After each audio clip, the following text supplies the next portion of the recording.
Good evening, ladies and gentlemen. Welcome to RLAfterShock episode 33 of the longest running weekly episodic Rocket League podcast for everything that is the Rocket League Esports EU scene. I'm the Eternal J. Joining me is Digital Bacon for another week of action. Hopefully he's a lot less tired and a lot less pissed off than I am, but regardless, I want to know, how are you doing this week, my man? Yeah, I'm doing actually quite good. You know I always am. I'm a happy-go-lucky guy. Yeah, you are the optimistic I am the element of this sunshine duo. to your bleak, dark, emo-ish grey. There it is. I mean, it's not even a lie. That's not even a word of a lie. Like 100%. Man, this week has just been terrible. It's just been shite. I'm just like, yeah, whatever. But we won't talk about that because we have got actual Rocket League things to talk about, and I know half of my problems are actually related to Rocket League. So we'll just go straight into the show. I think, Bacon. Let's just talk about some positive stuff because there is a lot to talk about this week. A lot of fun little things going on. On this week's show, we've got a couple of different pieces of news. In particular, of course, we're talking about Faze and Rocket League a little bit more after last week's little shenanigans. We're also talking about some reports of the Overwatch League's commissioner to join the Epic Games unit, plus all that and the promotion playoffs from RLCS. And we shout out our boys at the TCS Esports League because, well, why the fuck not? It's our show. Let's start with the news here, Bacon, and we'll start with this little clip essentially on Twitch from Tadpole, from our boy Tadpole from Triple Trouble, and essentially it is more news to build onto the whole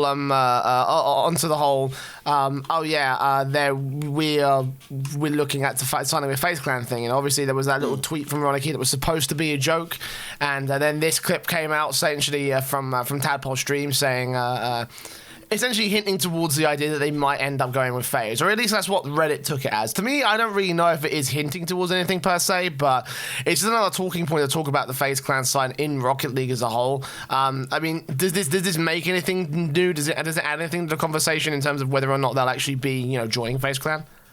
Well, this is probably just a little hint at, because we saw the message, the tweet actually, of, I think it was Ronaki saying, oh, you've got to basically, and we talked about it a couple of weeks ago, how you have to win a LAN to be able for them to get a sponsorship. Now, Faze is off the level where I could see that actually being applicable. It's the same with TSM, not actually picking up the old Weedham Girls squad until they won.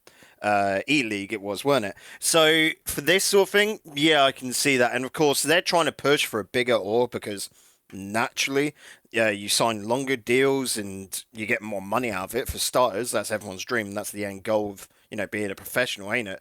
So for them, he says it, you've got to push for it, don't you? And yeah, they're going to be trying their darndest to play as well as they can at LAN. Looking at group stages that did get announced, they've got a fairly decent shot at it. It's not going to be the easiest, but they've got a decent shot of making it through. And I could see Triple Trouble on a very good run getting top 4, and that could secure them a decent org.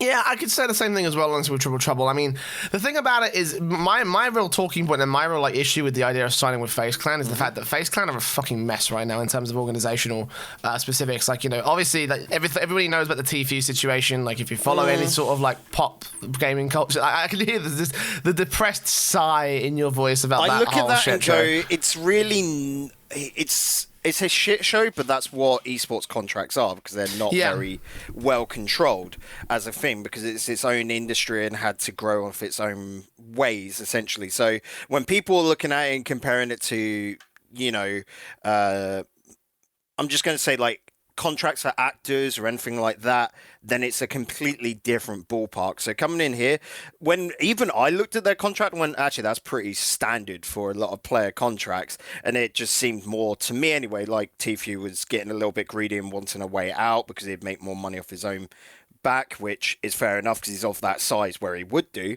But for these guys, yeah, get Faze Clans and org would be brilliant for them because it's also brand recognition for them. And at the end of the day, there are very few orgs actually looking into Rocket League at the moment because it is RLCS or nothing, and it's top half of RLCS or nothing. And that means only the biggest teams will be able to sponsor. Well, the thing is that the TFU thing is only the tip of the iceberg. There is a lot more behind the Faze Clan side and what's going on. Like they are hemorrhaging money at the moment. They've not got anything. They're currently in a lawsuit of their own. They're currently in a lawsuit of their own against a sponsor who tried to bring in money, essentially, but they're like on false pretenses, brought some investment to the Faze Clan, organization. So right now, the money that they used to have is tied up in other places. There's not a lot kicking about. The financial situation, the management situation for Faze Clan at the moment, like if you've watched any sort of like journalist sort of like impressions or read any journalist impressions, especially if we're talking like the likes of Richard Lewis, like he's got a really great video on that whole thing.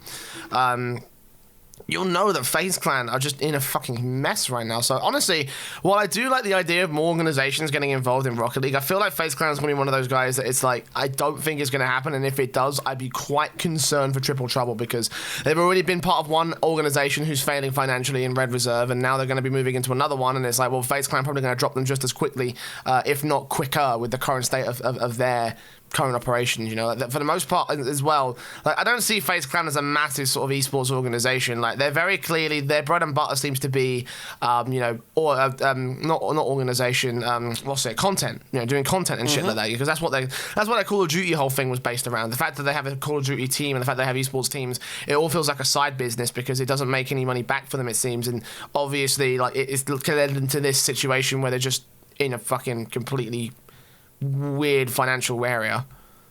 Yeah, and to me, like, I look back to the whole thing of, can you remember Fnatic was looking for a new Rocket League team back towards the start of the season? Nothing has come of that.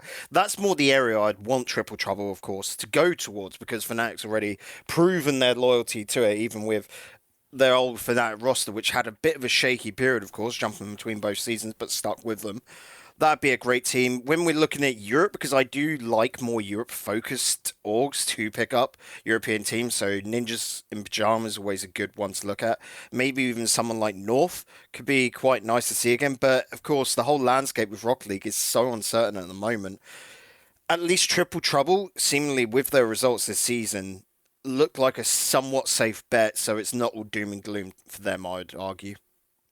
Yeah, I mean, I think Fnatic probably would be the best sort of like organization to suggest for like Triple Trouble, because they have expressed interest in coming back into the Rocket League scene, obviously. You know, when they dropped their original sort of Snatsky, Maestro, Mummy Snows guys, like obviously there was that whole there was that whole Twitter and that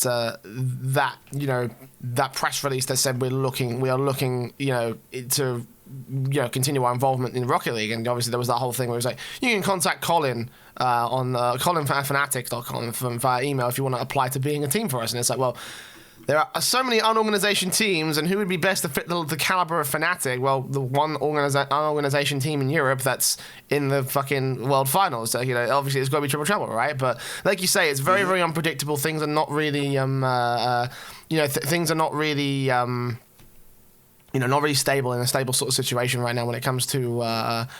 When it comes to Rocket League as a whole, so I'm not really sure if they're like the problem there is just the team wages essentially is way too high for what it is. If we were talking about those wages towards the top end, like your Fnatic of CS:GO and all of that, we wouldn't have a problem with it. But here in Rocket League, where there are so few LANs, so few tournaments, it's not worthwhile. Yeah, the esports items are coming in, but that's probably only bringing it closer towards break even rather than making profit for these guys, which at the end of the day, they're businesses, aren't they?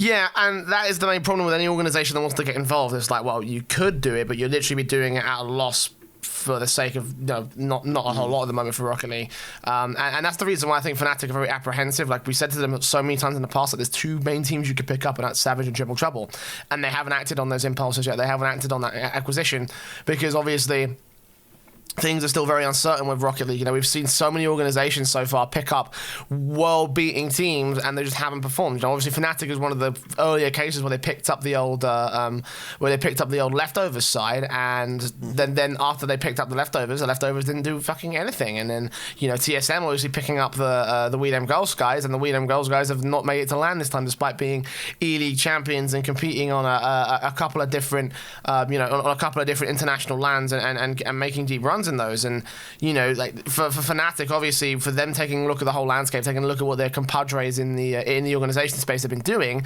and it's not exactly gone well, to say the least. It's not like it's been a fantastic ride for them. And obviously, taking a very careful step back into Rocket League will have to be one of their main priorities, I think. And when you look at it again, one of the biggest pulls in for Fnatic was the whole Gfinity Elite Series, which seems ever so slowly fading off into not happening ever again. And please, Gfinity, come out and prove him wrong, please. I'm begging you. Trust me, begging I hope for it as well, because the Gfinity Elite Series was great. But again, it looks like for the company, just to make profit, they're changing over production instead of putting on these big tournaments and such. And that then leads to Fnatic going, okay, where we were getting a lot of viewership onto our brand, we're not getting that much anymore. So what's the point in picking up a Rocket League team again? Yeah, and I could see very easily them wanting to look back into Rocket League if Gfinity Elite Series happened again. Whether Fnatic will be involved for next season, I'm not really sure whether or not there will be a next season. Of course, as you mentioned earlier, well, we won't know until that actually gets announced. But as it stands for this current situation, I want to just dive back into talking about FaZe Clan, obviously, because it's fucking FaZe Clan, and there's been a lot of hints and proofs out of there. What do you think? Is this just a big smart or not that smart, joke essentially by the boys over on Triple Trouble just to take the piss, or what? This would be them sort of following up on speculation, essentially, the rumours of, it's FaZe Clan they're talking to. And since that's one that's already come out, that's the one where they can easily quite use that as just like a placeholder template name. They'll be talking to as many orgs as you can, from, even SK to like Ninjas Pajamas, like I said. Count Logic might be having a little look back again after their failed tempo over in America. You've got Luminosity, have always had a little eye on the scene, but not a team which they think is worth picking up. You can even see something come out of the blue, essentially, like an E United maybe even pick up a team where they, again, a bit like FaZe, go for more content creators and more of a personality, which Triple Trouble as a team has tons of personality. So I'd just say wait until after LAN. If it was true, and if FaZe actually did want to pick up a team, it would be fucking great to have Triple Trouble on there, because that would fill up their sort of brand and things. I'm just concerned about the stability of FaZe Clan right now and whether or not that actually be a smart move. Yeah.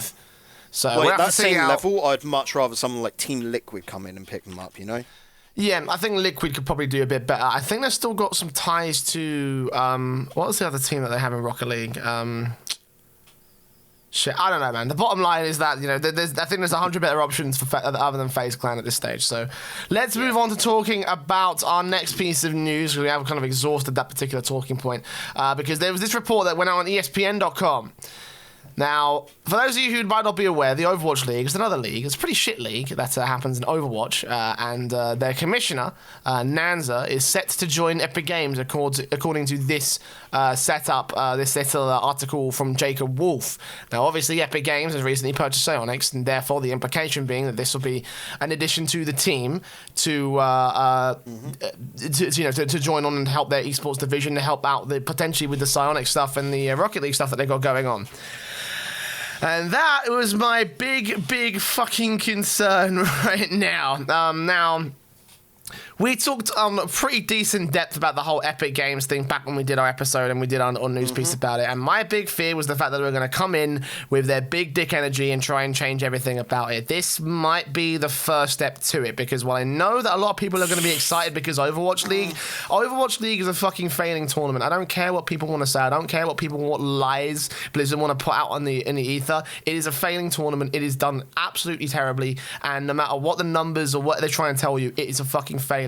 And this, I think, would be a terrible idea for Rocket League Esports.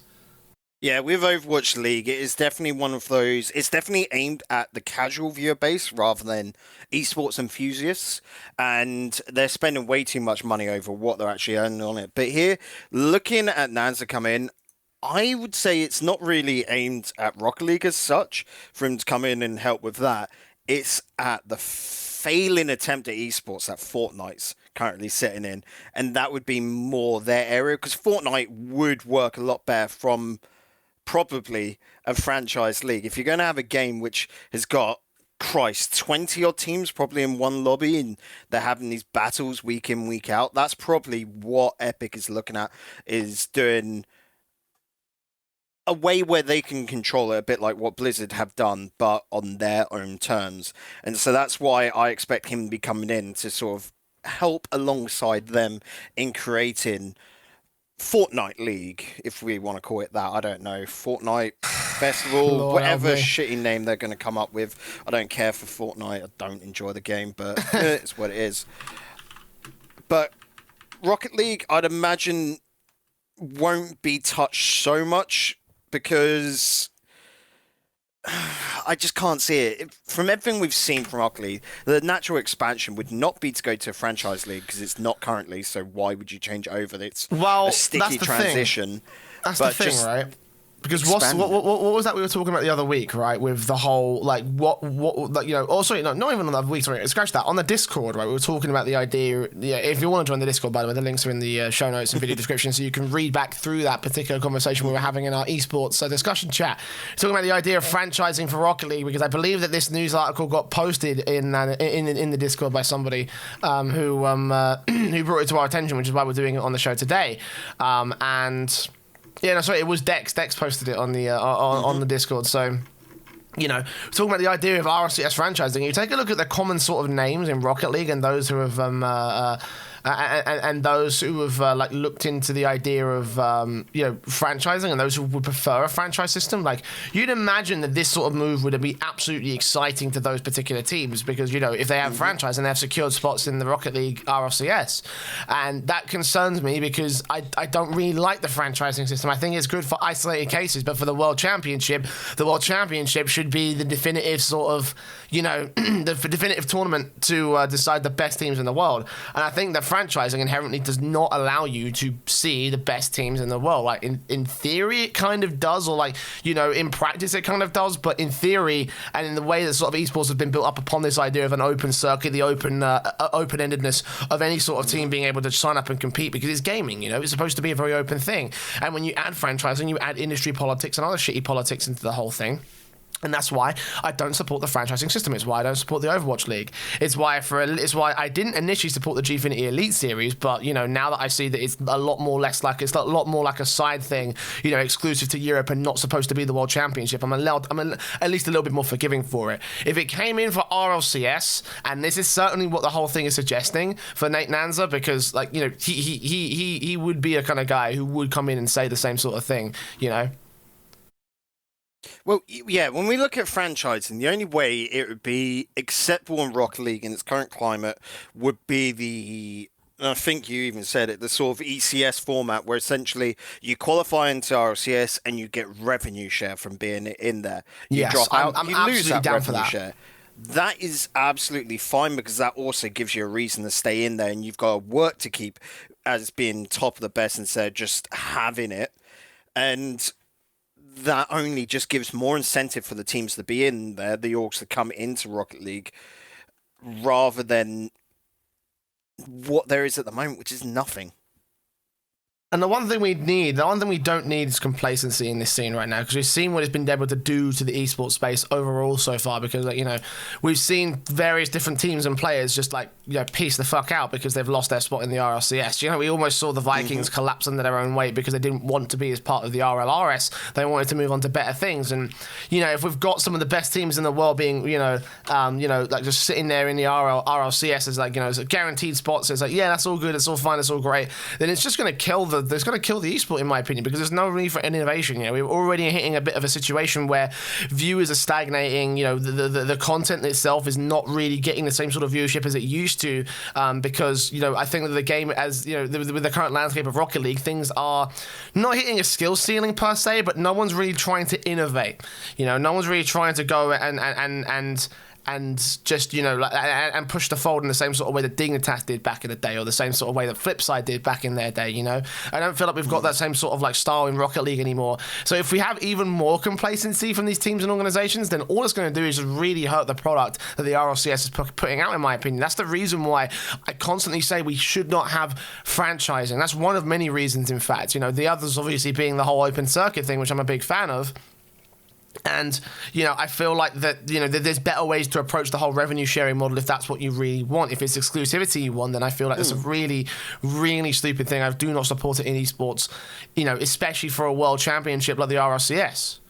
Well, that's it. If Psyonix wanted a franchise league, that's absolutely fine, but just don't touch RLCS. Keep RLCS as it is, like we said, still increase the number of teams allowed to play in it, because that is the biggest problem at the moment. We'll get onto that later. But then just can you remember there used to be the off-season clashes? There was the 7-11 ones back years, like we're talking probably about 2 years ago now, because Rocket League's been around for so long. We had the Summer Clash, which was just a one-off tournament. Just do one-off tournaments like that, essentially, or one-off series. Let's have the Rocket League, I don't know, Super Series or whatever, where teams do get their franchise spot in that, but it is open, that is franchise, and it is not the top level. It's just a closed-off little league that's playing in the off-season. That, to me, is absolutely fine, because it's completely open and honest about what it is, It's more of like a show match, an exhibition, rather than the pinnacle. Yeah, I can see that being a compromise, but I think the problem with those teams is the fact that they would want the World Championships to be a compromise. And again, Nate Nanzer would be the kind of guy that would appeal to that sort of thing. And, and for those of you who might be skeptical about that fact, remember this. The Overwatch League, it was his brainchild. He pitched it to Jeff Kaplan. He was the guy who came to Blizzard and said, let's do this Overwatch League thing. It was entirely his idea. It was, he was the guy who pioneered Overwatch League to be what it is. And that concerns me, because Overwatch League is a fucking abject failure of every sort of measurable form. Like, it's not making money. It's, I think, some of the franchise owners are saying that they're happy with it, but, they're not selling tickets. They're not selling, sponsors. They're not selling, a whole lot of anything at this stage. Like, they're just it's a fucking shit show. It's a really, really bad tournament. And if we brought that to the RLCS, well, on paper, it would be like, oh yeah, we get online league play, we get everything else. But like, then you wouldn't, the actual behind the scenes element would just destroy Rocket League even further. It would make it into the Overwatch League. And that's not what I want, because it's just not a good system. I do not like Overwatch League. I do not like what it's become. I do not like the idea behind it coming into the RLCS, into Rocket League as a whole. Because that was an interesting thing, because if we look back to the Overwatch League, when it was first announced that, I actually thought it was a fairly good idea. Franchising, if it's done right, is fine. Because the whole point is to have their contenders, the sort of second series, feeding into the top teams. So essentially, you still make your way up, but it's more your recognition, and the top teams are having to completely bring up these players. That's why you had a lot of academy teams having to fund themselves there. But in Rocket League, you couldn't see that happening with the number of... Don't get me wrong, like with EU, we've got talent for days. That's absolutely fine. You'd be able to feed, I would even argue, 3 different leagues of 10 teams quite easily within EU alone. But can that be said over in NA? That product would then have to be over in OCE as well. We'd be wanting, with the franchising anyway, because the orgs want it, is LAN events, and then that just becomes such a costly figure that it's not viable, is it? And even then, it brings back into this whole conversation about it's not truly the world's best teams in an objective sense. There's a whole lot more that goes behind picking up a franchise team picking up a player, because, they don't have any risk. They don't have to take that risk on a player, because it's like, right, if we don't do something now, we're going to lose our spot in the RLCS. It's no, because you're paying for that spot. You're going to get that guarantee. So there's a lot more than just a player's skill being a factor. Then you take a look at a whole lot of industry politics, and it pisses me off when people do not get their fair dues because of industry politics. I know, I've been a victim of this myself, Bacon. You'll know from our earlier conversation, right? Because it is really, really frustrating when that shit happens. And for players especially, when they can prove that they are without a doubt some of the best in the world, and they do not get those opportunities for the sake of a shitty, revenue share model, that's the reason why I really, really detest the idea of a franchise system, especially at the World Championship. It has no place in a World Championship setting, and I do not think it's a good idea for the RLCS, because then it's not objectively true. Then it's provably unfair, essentially. I don't feel, that's the reason why this scares me the most, because this is one of the main things I was concerned about with the Epic Games thing, is that we're going to come in and we're going to get new people and they're going to change everything we know about the RLCS, and this possibly could be even worse than my worst case scenario that I put out on Reddit. I'm hoping that it is just for Epic Games' Fortnite operations and not for Rocket League. If it is, then be very afraid if you're a fan of the current circuit and the way that things are currently set out, because it could get very, very different, I think, Bacon. Yeah, you know me, I'm an optimist, so yeah, I definitely think this is more him being brought in for Fortnite and fixing that absolute shit show that it is over on their esports scene. I don't think that's fixable, mate. It would just basically mean that they've got to stop pandering to the casual audience, which Fortnite should never be an esport as a thing, because it's not designed well, that's the thing. that if you're way. having that opinion, then what if Epic Games are listening to this and they're also going to be like, yeah, Fortnite shouldn't be an esport, we're actually going to put Naz onto the RLCS team, then that's suddenly all of our worst fucking nightmares become the reality, dude. Be careful with what you say, okay? Right, yeah, let's like move I said, on. the original idea was good, but yeah, it just didn't come into execution quite well. So we've set up here, Jay. Next topic. Yes, we are done with the news. Of course, that's all of our news pieces. A bit of a slow news week, actually, to be honest here, Bacon. I mean, it's not exactly... it's been quite slow this week. I guess probably because we're going through the motions of getting through all the tournaments and we're trying to get through all the the promotion playoffs, and we're getting ready for Dallas and everything. Just kind of things are winding down to the end of the season, and obviously with Dallas coming up, everyone's kind of preparing for that. Everyone's preparing for the World Championship, and as well as that, with other news coming in with the Epic Games acquisition, there shouldn't be a whole lot going on in the off season, which is very concerning for me because there's going to be no content for this show.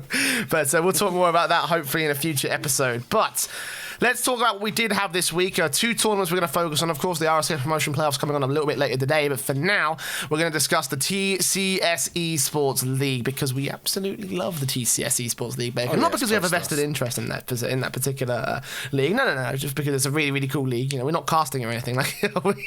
No.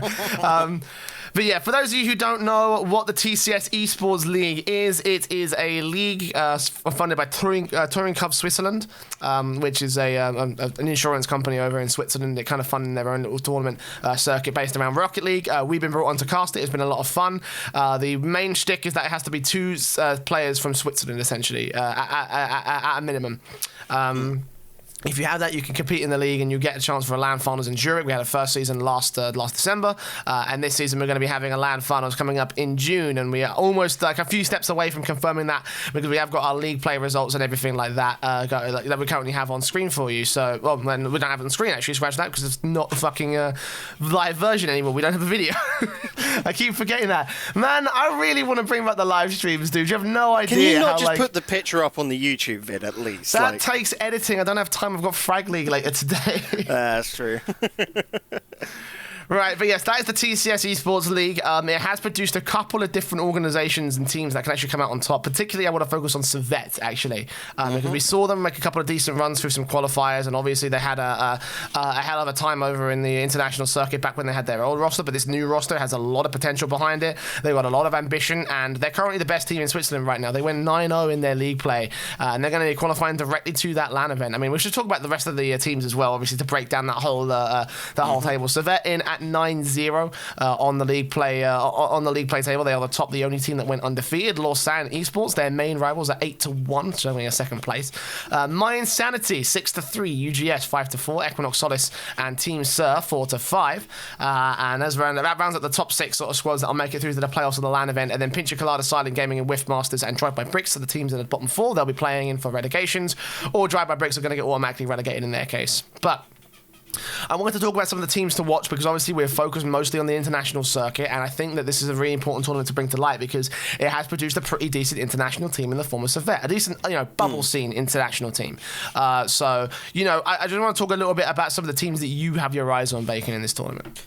Well, yeah, you talk about straight up Servette. I was looking at Wikipedia at their power rankings, which are a little bit inflated because the TCS Esports League essentially pulling up a little bit because they're being recorded more results. But I think I looked at it and there were, let me just quickly bring that up again. But there was something like top the 40 15th team in EU It was absolutely ridiculous. Let me quickly bring that up. Sorry, 17th team in the EU ranked at the moment across, and those rankings from the last 38 games. So that had been a while back, of course, and how long they've been playing together. But essentially, we remember back for the RLRS planes when these lads were only, playing together for 3-4 weeks. They got near enough up to the runner-up stage. The 7th, 8th stage, which is like the one before runner-ups, essentially, to get in. So they did really good there. And then they've been just putting in solid performances across the international stage. Their problem at the moment seems to be just a bit of speed, essentially, in their thinking process compared to the top teams, because it is always the RLRS or RLCS teams that knock them down. But this is a team which keep your eye on, because when it comes around to the next RLRS planes, about September-ish time, I could see them making a good run for RLRS then. And that, of course, is quite exciting to us, especially when it's an all-Swiss national roster. Following up behind them, Lausanne, they've just dropped a Frenchman from the roster toe, and they're bringing in Melox a little bit more into the fold, Jay, which I actually looking at their performances is going to be a good thing for them. And Lausanne could be one that could grow exceptionally well down the line. Yeah, I think all eyes are still on Servette, though, as the main sort of team, because obviously they had that legendary, up top 8 bracket run in the rival series play-ins. They were only a couple series away from actually making it back in, and what a moment that would have been for the Switzerland scene to have, Servette Geneva back into the RLRS fold, with a team that obviously they had and now become mousesports, and this new squad that looks like a really, really decent, a really, really decent side of their own right. Switzerland is like a bustling little scene. It's certainly in its own little bubble, but I feel like it could expand to be a bit more than that. I feel like it could expand to be a potentially like a world-beating scene. In terms of what they have, and Servette is certainly leading that charge.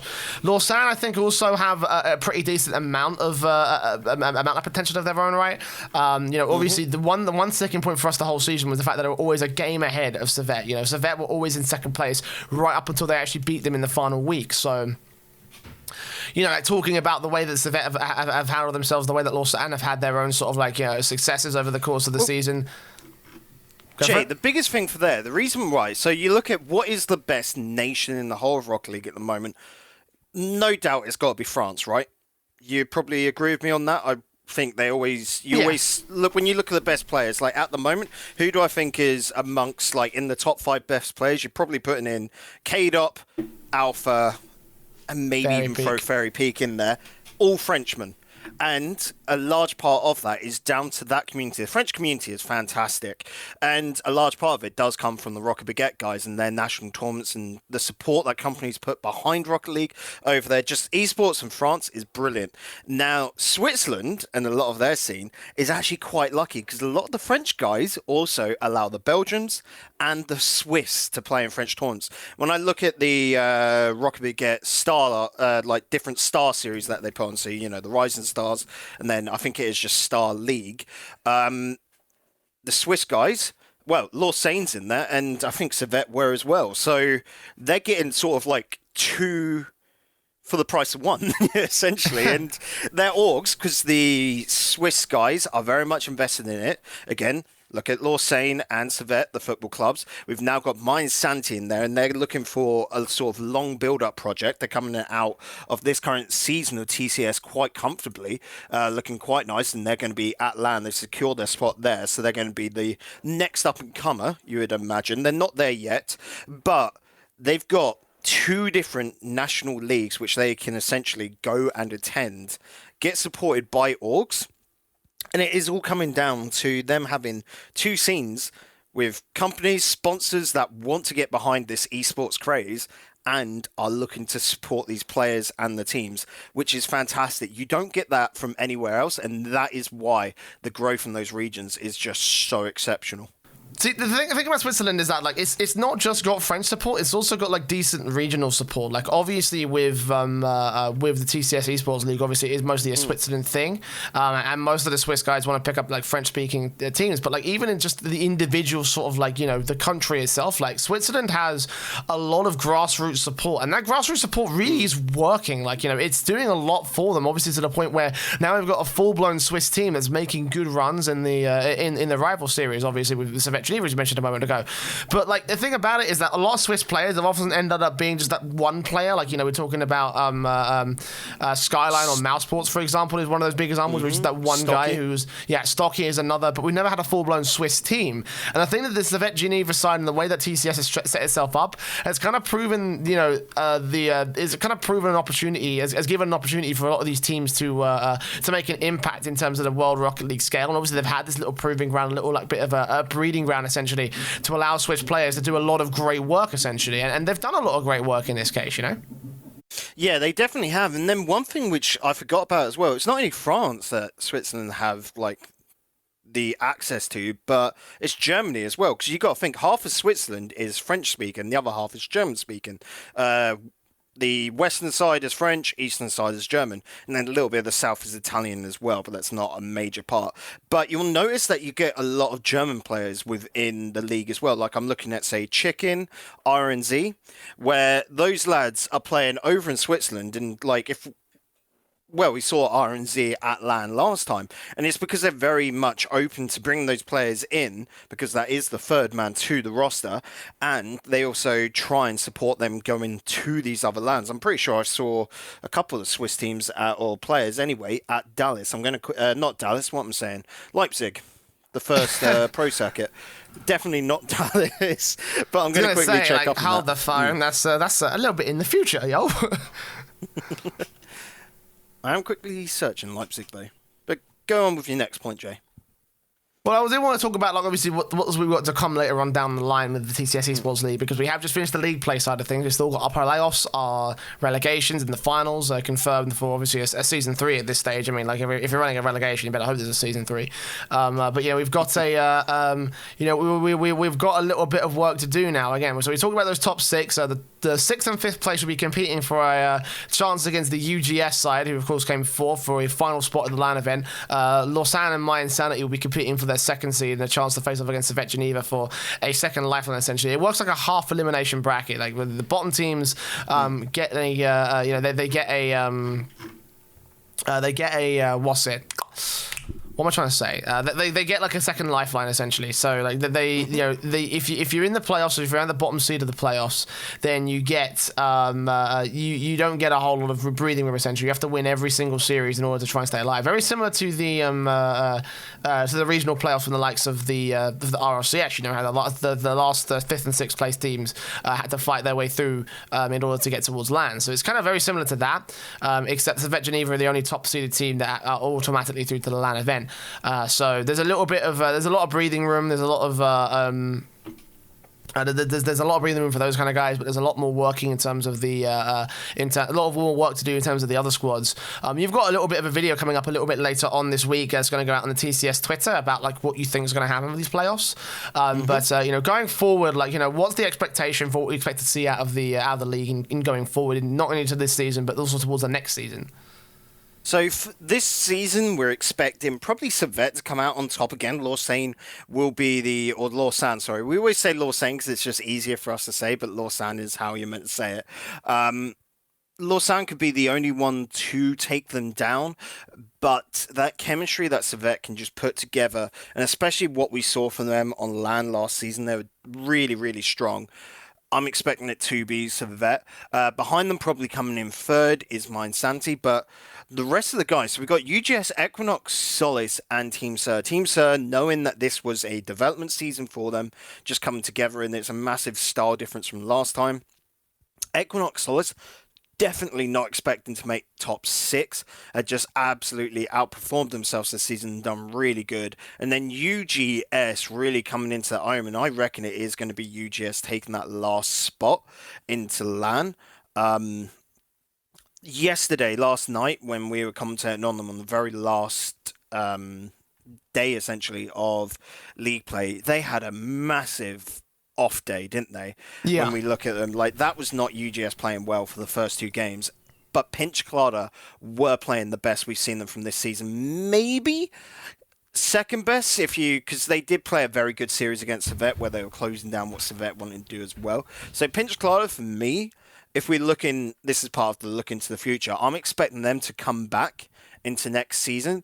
I'll expect them to join with Silent Gaming probably, as they do have the more favourable seeds, who I expect coming up, because we do have these teams coming through the Challenger Cups. We've got What's Up, which is Alex161 of Mouse Sports and Repex. We've got Rocket Felines, which is generally on the same level as Bricks and Whiffmasters when you look at other competitions. Pepe Gars, which are pretty darn good, and they should be able to pull off something absolutely nutty. I can't wait to see what they can do. And Different Esports, which again is a bit like Rocket Felines on that same level.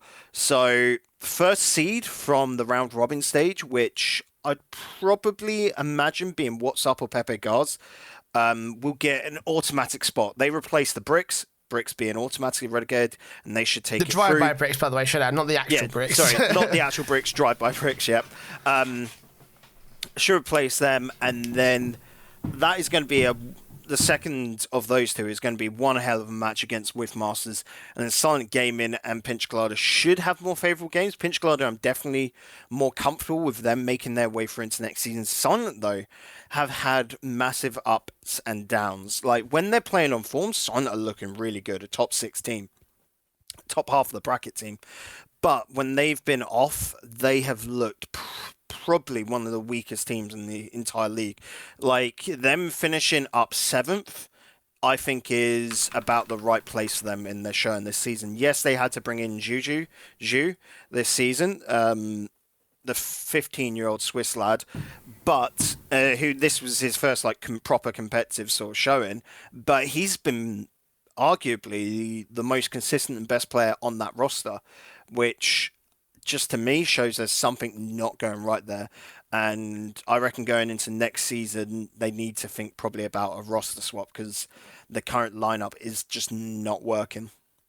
Yeah, no, I do agree. Like, you know, for me, Silent, like, that side has sort of had, like, you know, as you say, a very up and down season. They have looked really good. I think the problem that they have to work on is inconsistency, because, like, it has been very, very inconsistent for Silent over the late. You know, that's the reason why when it came down to the Equinox Silent series, I was the guy who said it's got to be Equinox, even though you said it would be Silent, even though we had a player on for interview and he said it would be Silent.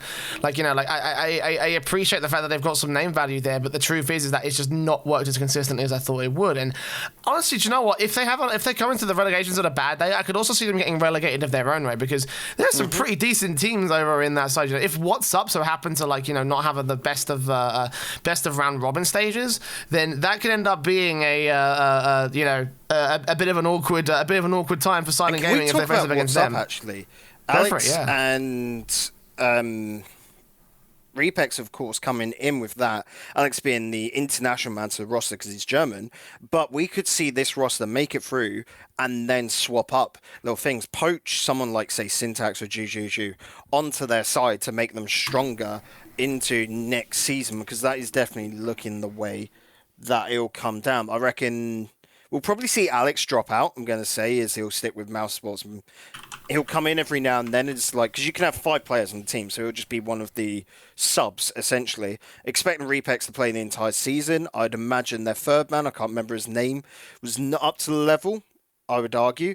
And he'll probably go into a sub spot, but you could see Repex pick up 2 players from a drop team or anyone else, because essentially to play on this roster, which is to look the new hot thing, essentially, everyone would be grabbing at a spot to play on them from the guys left over.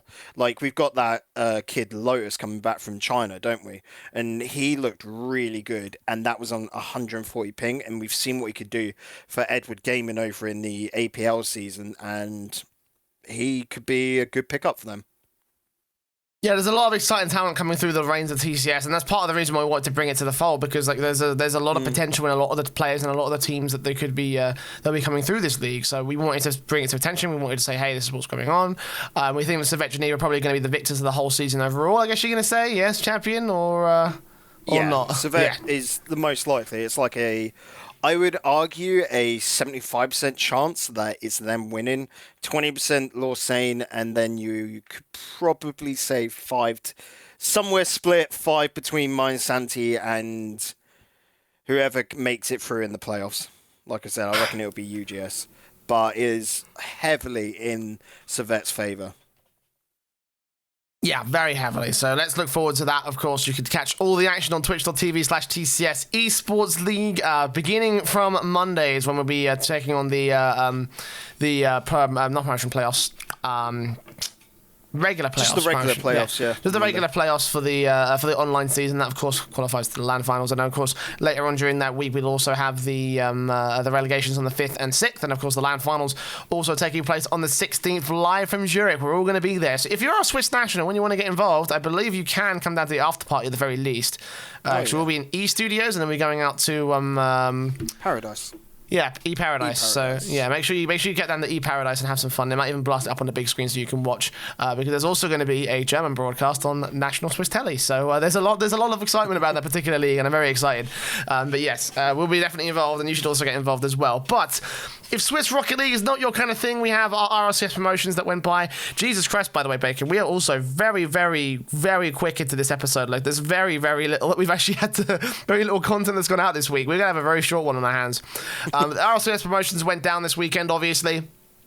North America had some interesting move-ups and move-downs, and so did Europe, except not quite as extreme as North America, because America had 2 player teams promoting, and this time we only had 1 promoting from the European region, and I think we kind of expected this to roughly be the case, although there are some interesting discussions that I want to talk about. So to break down the bracket for you, the Bricks took on Complexity in the first of the semi-finals with Mousesports and taking on Veloce as well. In the end, that winners finals went to Veloce and Complexity swept them out of the server to get the top seed qualification into the RLCS for next season. Meanwhile, in the lower bracket, the Bricks beat Mousesports to eliminate them, and then they went on to beat Veloce in the losers finals all the same to also re-qualify for the RLCS. So those are your brackets, those are your results. Let's talk storylines, because we called it, Bacon. Or at least I called it back on our last show. We talked about the DreamHack qualifiers, and Mousesports absolutely shit the bed. They looked... I think everyone called that one, to be honest. Yeah. I'm just saying, everyone knew the writing was on the wall before there was even the walls built, essentially, that Mousesports were just going to absolutely shit it out. And I'm impressed they got 2 games against Veloce. And 2 games against Bricks. I think that is the telling factor there. Just, damn. I mean, they're not a bad team at all, but... they're an RLRS team at the moment with their skill level. It's just I'm glad how it is, and that's because the RLRS level has risen, which is good. I'm glad you just kind of brought that to the fold, actually, because, like, you know, we talk about Mousesports and we talk about the same sort of regurgitating points over and over again. We're talking about, you know, how good they can be. We're talking about the combination of Alex and Tigre and how they're playing together, and how a lot is also taking on the reins of the striking force so well for Mousesports. But... you know, while we have a lot of potential behind this side, like, a lot of the time they're just not really doing enough. They're not really doing anything in terms of, like, you know, like, capitalizing on that potential. And that's the problem that I have with the Mousesports side, because, yes, I can see where the talent lies, but they're just not driving it home. And, like, we keep talking about the same things over and over again. It's like, yeah, they're looking good, they're looking all right, they look like they've got the formula together, but they just can't seem to perform when it comes to some of the better sides. And Veloce obviously beat them so easily after the first couple of games. You know, it was a 5-3 and a 5-1. Then from there it went, you know, to the points where there was like 3 zeros for Veloce. There's 4 games in a row, and Mousesports just couldn't find a way in. They scored some very, very low scoring games up until the game 7. And obviously against the Bricks side, they didn't do that well at all. You know, so many far gone scorelines against the Bricks. And Mousesports just did not have a very good time at all. And a lot says he played like shit. We can agree to disagree on that front. At the end of the day, they didn't really have the best of performances in general. Like, you know, no one can debate that because they are relegated now. But yeah, like, Mousesports, we're looking at Mousesports in the same way we looked at Complexity after their roster swap. It's like, where do you go from here? How the hell do you fix this project? Honestly, I don't think anyone Fucked if I know.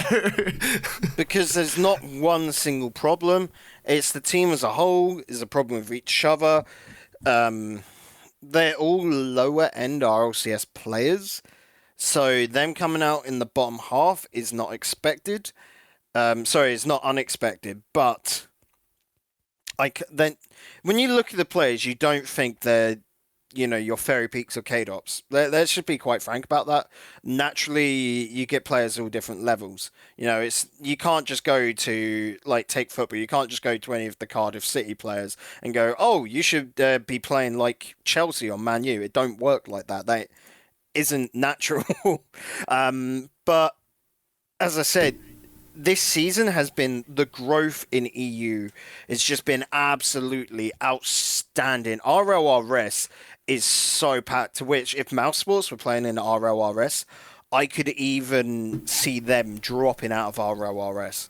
It's that drastic, and they've got an off season now to fix their shit, and I'm going to probably say stay up in RLRS because Vloche next season, this is a team that, and I absolutely hated this on broadcast from Gibbs.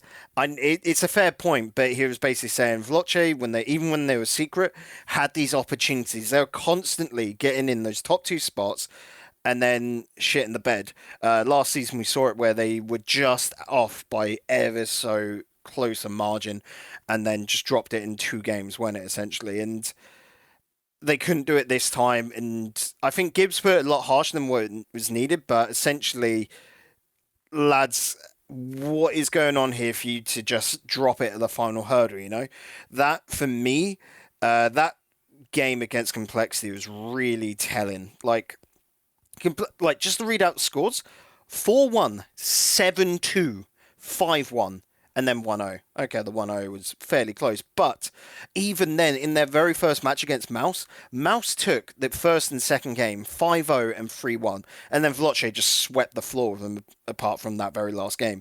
And it just... Vloche is a weird one at the moment. Of when it comes around to incredibly high-tension moments, they struggle. And there's no easy way to fix that because I would say... they're also one of these teams which could handle it at the bottom half of RLCS. They've shown it. Up against your Dignitas, say, they've beaten them. And, if Vloche were in RLCS currently, they would have probably made top 6 this season. It's that case. But they're not. That's the natural progression of things. This is why everyone is screaming so much for a 10-team or even a 12-team RLCS and RLRS, because we've got teams of this level and... they're getting stopped, essentially. There is a hard wall in the way. Now, that is competition as a thing, but there needs to be expansion. The current system is quite outdated. We're seeing the movement in the playoffs, which is nice. The change there is great. But we do need to see a whole sort of restructure. We like that it's coming to the LAN aspect. Let's see it on the regional cases with EU and NA being up to 12, because you get a few more weeks out of league play and people would still watch them. Viewership is very nice and steady at the moment. We have to say that. And your only problem is going to be who moves up and how do you handle that transition, because they can't just change it into next season straight away, a little bit like how TCS did. Just as the example where they just went, okay, we're 10 teams this season and these guys automatically move to allow, yeah. There needs to be a bit more care with it, but it has been done before. The ESL Pro League, for instance, recently upgraded from 14 to 16. Or was it from 14 teams? Let me double check that real quick. The way to do it would be going to next season, right? Towards the end of next season, the promotion playoffs will take, let's argue, the bottom 2 from RLCS currently, and then the top 4 from RLRS next season, and they would go, okay, you then fight for 4 spots in RLCS next season. That would then make it 10, and then the bottom 2 go into RLCS. The next, the guys that near enough finish 3rd and 4th can keep their spots, and then for the following season, we're going to have 6 open qualifying spots, and that for me would probably be the easiest way to increase both leagues up to 10 teams, because. And you maybe even argue send that on to 12 afterwards in a similar format. Well, I think a shift towards the older ESCA style that we've talked about in the past, the one that I've always like repped and raved, obviously with having like a feeder league to the RLRS as well, so that way we have like a little bit of a competition going on down there and we can definitively discover where the best talents are at rather than just running an open qualifier and just be like, oh, hey, now these guys are going to be in a new season, new names, not a whole lot of people who are not in the loop like we are will have a fucking clue, essentially. I feel that would be a better idea to try and run it. The way that ESL did it when they expanded Pro League from 14 to 16 teams was they actually had only one team down to relegations. That was the team that finished out last. And then from there, the top two of those relegations... were there top two? Hang on, let's find out. Yeah, the top two of those relegations, obviously with three teams coming in from the lower end of ESCA Premier or ESCA Mountain Dew League, those three teams came up and faced the one team from the Pro League relegations, and then obviously the top two from those four went in to become the 16 teams, or went in to join the other 12, 14. Well, fuck it, you know what I'm talking about. Those guys came in and they became the new dudes essentially. And I think a system like that would probably work out pretty well for something like the RLCS, to be honest, because we have already got that second tier in place, and then from there just working on getting even more expansion further down to help try and feed up the RLRS to try and expand that particular league into its own sort of 10-team system. I feel like that's the way it should be approached in terms of like expanding things overall. I mean, this is a topic we could probably discuss for hours and hours on end. Honestly, I probably should have stuck it in the show because it is a good talking point for this week, but I haven't done that. Especially when you got Face It, which you could facilitate that on exactly coming into the fold. But maybe that could be a topic for next week if we don't have much to talk about, essentially. I think I will throw it into next week's show just for shits and giggles, because we're only going to have the DreamHack Dallas Pro Circuit land to talk about. So we'll have a quick little meeting behind the scenes and we'll figure that out. But for now, let's continue talking about the actual results from the promotions. I do want to backtrack a little bit because you went onto Veloce a little bit too quickly, I think, because I do want to talk about Mouse Sports a bit more, because they have got their spot at the Pro Circuit. Obviously, the Tigray a lot and the Speed will be going there under the Mouse Sports banner for Pro Circuit Dallas. And I want to ask you, is this a roster that could potentially do better than the current Mouse Sports roster, or is this still a doomed project? Well, because this is a weird one, because it's just Speed stepping in because, was it Tigray couldn't play, if I remember right? Essentially, I think so, yeah. I think no, it's not Tigray. Alex can't play. Alex can't play because he had exams or something, like the equivalent of his A levels over there. And Bricks, naturally, where they don't have an org, they're not going to pay for themselves to go over to America. We talked about this, it's an expensive trek, essentially, to put yourself up for that period of time. For teams don't get money unless they make top 8, which is like the final day. And even then, if you lose straight out there, your team only gets $2,500, like $1,000, which does not cover your expenses. Even coming in the next round would only get you, I think it is 5,000, which isn't enough to cover your expenses. So it's not worth the Bricks going out. It's only really there for the orgs to fly them out because they don't mind about that loss in money. It's made up. That's part of the marketing and all of that sort of jazz. That's what they're there for. So Speed is just stepping in because he's available. I would not expect this to be a big change because naturally Speed's part of the Bricks and they've got that spot into next season.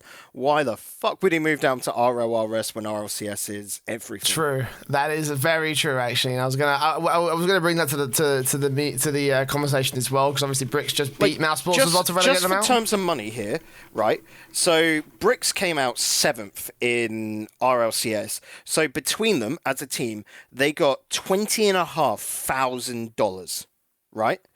The top team, Veloce, from RLRS got 13,000. Now, that's a big jump considering, like, that's just what it is. That's quite natural. But we look towards, say, the teams that just remained, ARG, for example, they came third and got $7,000. Now, Bricks, which, like we said, could be in a very, sticky situation against these RLRS teams like we did for Mouse as well, saying Mouse are probably going to struggle to stay up in RLRS next season.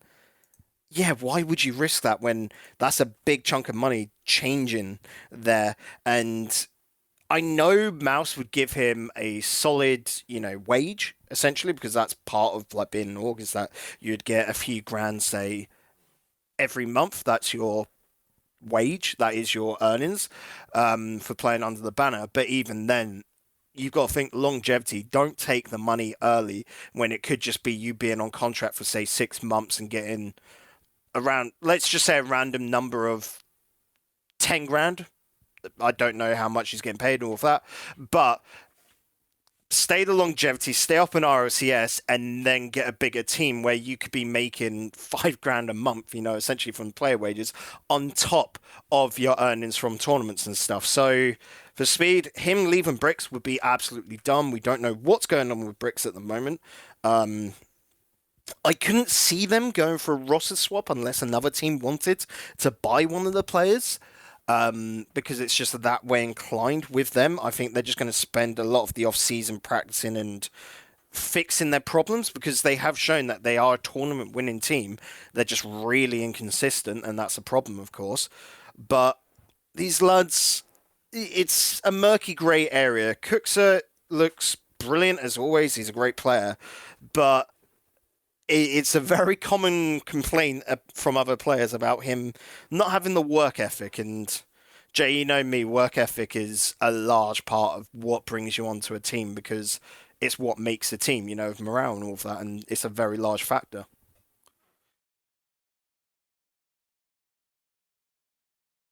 Okay, then. Well, what does that say about the Bricks as a whole then, obviously? Because, we're still talking about the prospect of Speed potentially moving over to Mouse Sports at this stage. I mean, again, I doubt the idea that he'll go. He's not moving to Mouse. Yeah, no. I doubt the idea that he'll go, unless he really wants that salary, because obviously he's been screwed out of salary a number of times now at this stage. And also potentially the idea that maybe Speed going to Dallas will actually improve Mouse Sports to the point where they might actually find a way back in. I mean, I'm not really sure at this stage, because we still have to see what Mouse Sports are going to be able to do. I still think that I'm not sure whether Speed will actually be the fix to the problems for Mouse Sports, or whether he'll still have the faith in the Brick side. Obviously, we talked about they have no particular sort of commitments to the Bricks at that stage. And again, whether he'll be sticking around for the RLCS or whether he wants to try to build something in the RLRS, again, we don't know. We'll have to see how the cards fall in that particular roundup. But obviously, the Bricks were a team that just barely made it back in, beating out Veloce at a very slim sort of margin over on their particular side. And, I still feel like Bricks have fallen quite far from their original WSOE win way back when they were flip side. And I wanted to weigh up the potential that this team has going forward, because, they're going to be back in the RLCS, but this season was not the best season for them. And I just want to know from your opinion, do you think that there's potential that they can try and, turn it around? There's always a chance to turn things around, of course. Looking into next season, though, if we look at the teams in next season of RLCS, so you're going to have Complexity, Bricks, you've got Dignitas, TSM, Vitality, Barca, PSG, Triple Trouble. Now, when we look at that, I'm probably going to say next season, if things were how they were now, Dignitas and Bricks would be bottom 2 from what it is now. But Dignitas, I think, have a lot of room to grow, because, they won DreamHack and then just completely shut the bed, and they played really good at DreamHack. That was the first tournament they brought Yukio in, and then since then it was a massive frustration project. Like I said, I reckon they need to do a lot of team building, get that chemistry going once again, or make a roster swap. And like I said, I reckon I made quite a controversial thing of they need a new star player, essentially, to replace that. So who knows, maybe you could see the Bricks ditching Cooks here, because Dignitas has suddenly just picked up Cooks here because it's good for their image and all of that, Just speculation, not going to happen. I'd say that Speed would probably be the better pickup in that case. Cooks is all right, but let's be real, Speed is Speed, right?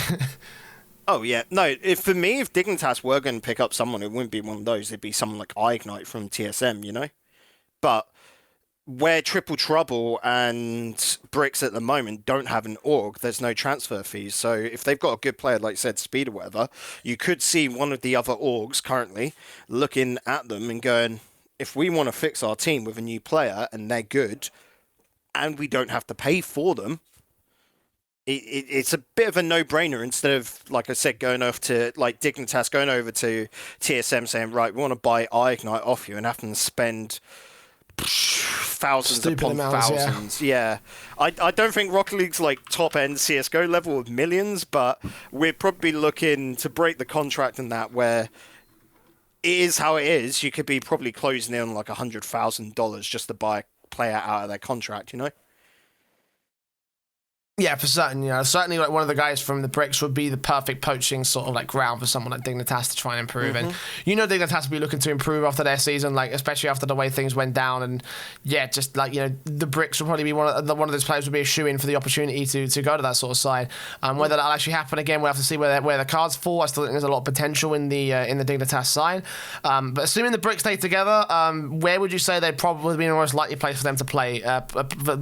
Most likely place for them to place in the season. For next season, I would, again, they'd be fighting on the boundary between 5th and below, essentially. If they make playoffs, it's going to be lower end, unless they pull something unbelievable out of the hat. All right, well, we'll see how far the Bricks can go, of course, in next season. For now, they are in the season. And now we'll talk about the complexity side, because they are also the other team that's in the season, because holy shit, they absolutely dominated Bacon. My God, this was an absolutely insane performance from Complexity. Like, this was just incredible. Like, I can see two major things to talk about when it comes to Complexity. Is that number one, Mogner still has a lot of stock left in him. There wasn't a lot of faith around him in the way the sort of like things were collapsing around Complexity after they released their Mets and RS. But he's kind of like led this whole project back from the abyss, basically. Like, somehow he's managed to make Greasy Meister and Flakes work up. And speaking of Flakes as well, my God, what a find. What a find and a half. He was absolutely popping off this weekend. Like, he popped off for Complexity back when they were doing their initial qualifier run, when they had him as a new member to the roster. But this is like some next level shit right now. Like, he is insane.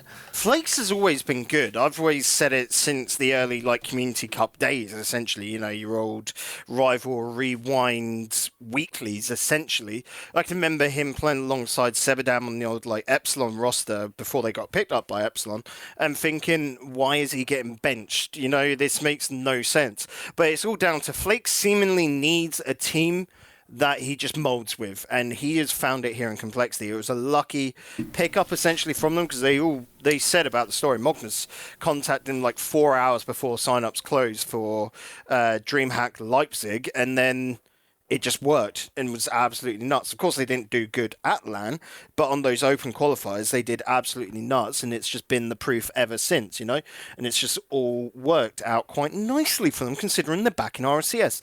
This roster, though, inconsistency is the big question with them. They have got massive fucking highs, as proven from that promotion tournament, and from some of their results, in other, let's say, DreamHack qualifiers, where they have knocked down some of the bigger RLCS teams, but their lows are incredibly low. We've seen them getting beaten back in RLRS. I'm going to pull it up now, actually, on my screen here, who beat them in RLRS, because they only got away, if I remember right, with 4 wins. They got 3 losses. Who beat Complexity? ARG, Rightovers. Vloche would be the only one I'd say, for a team that plays like they do, could beat them. But ARG, that's ARG playing on a good day, of course. And Rightovers, they had a lot of potential, of course, with their unorthodox style, but that should not be one that Complexity loses. So this is one that's going to be a bit of a tricky one next season. I can see Complexity get into the playoff stages, but they have to find consistency. They can't do, 1 week playing really good, 1 week playing dreadful.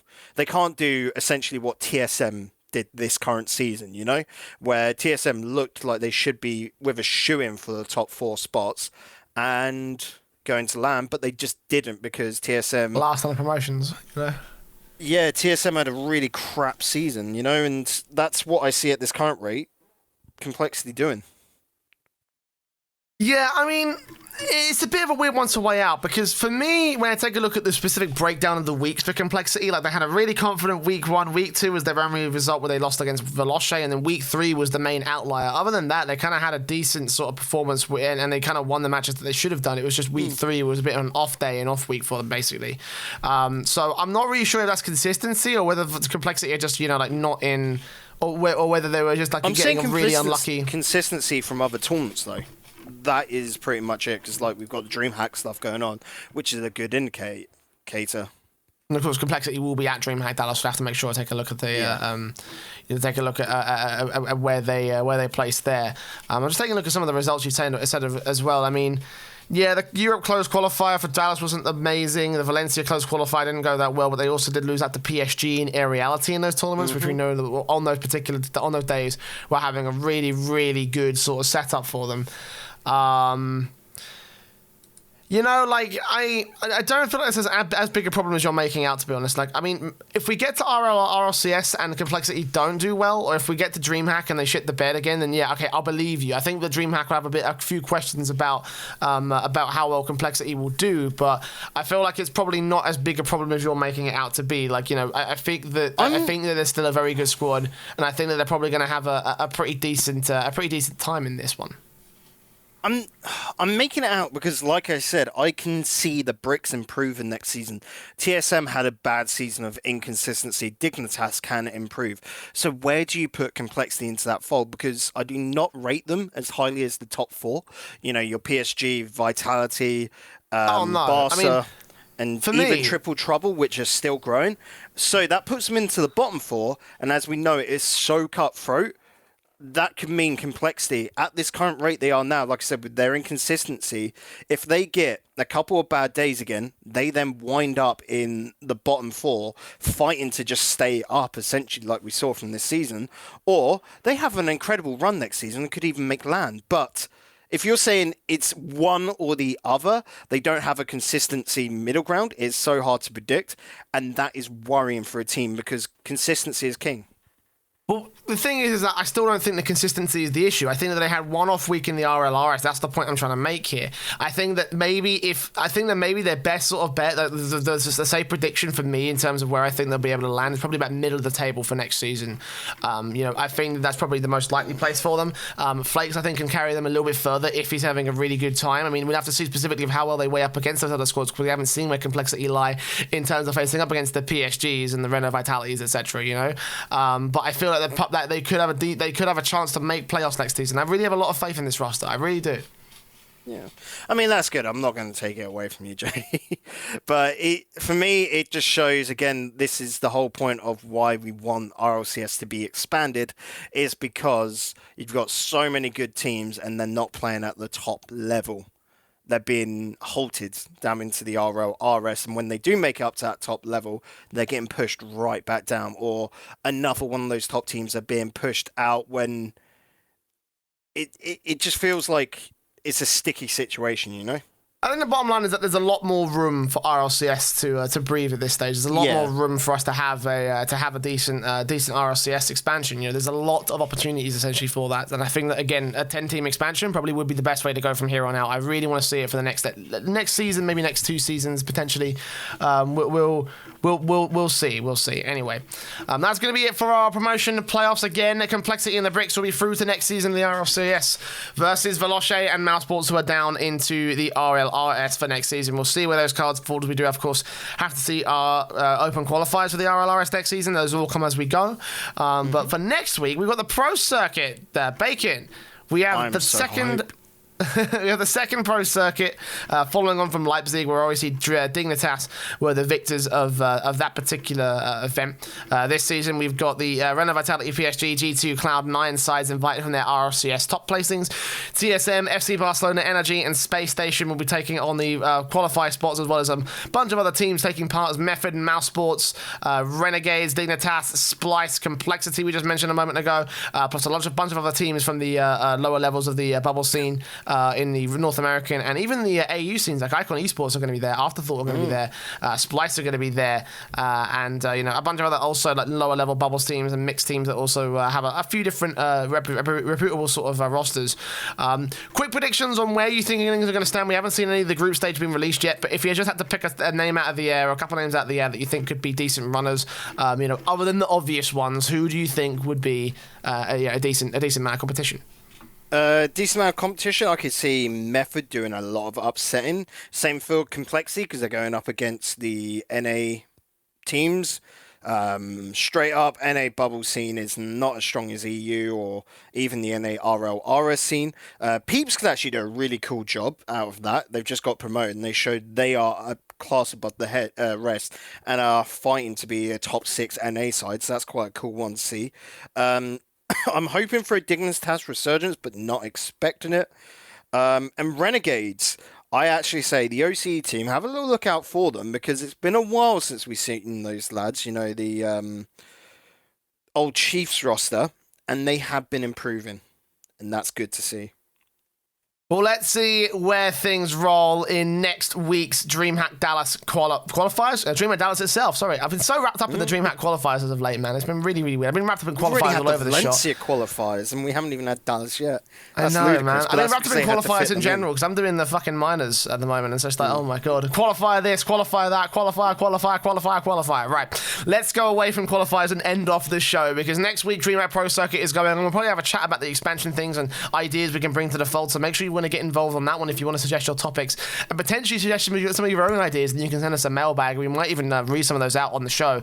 It's the Discord links in the description of the videos and show notes for every single one of these. You can get involved in a little community and of course ask us questions and potentially send your ideas. And actually I'm going to make a call to action. If you have an idea to how you want to see RLCS expansion go down in terms of not just the RLCS but the whole system as a whole, put it in the mailbag channel on the Discord and we will read it out. We'll get your ideas on the show.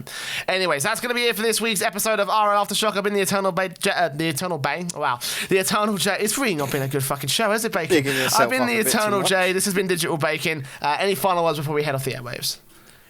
Not really. No, I'm just mostly distracted. You used to have a lot of little funny little quips and shit, and now you just sort of like dissipated. But they're getting too rude. Like, my head is a jumbled mess at the moment, and I don't want to get... Tell me about it, mate. Tell me about it. Anyways, thanks for watching, and we'll see you next week for even more of the Aftershock.